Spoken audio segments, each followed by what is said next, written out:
Ozan देखो, आयज़ा वायज़ा कुछ नहीं, समझ आ गई तुम्हें?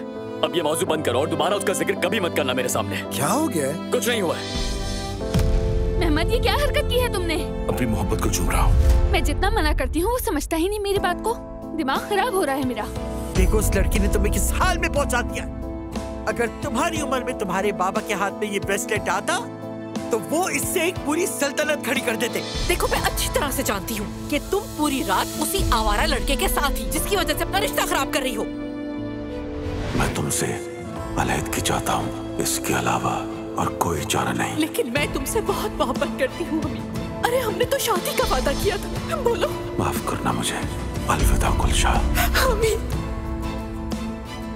मेरी जिंदगी और हालात आपसे बहुत मुख्तलिफ हैं। मैं और आप एक जैसे नहीं हैं।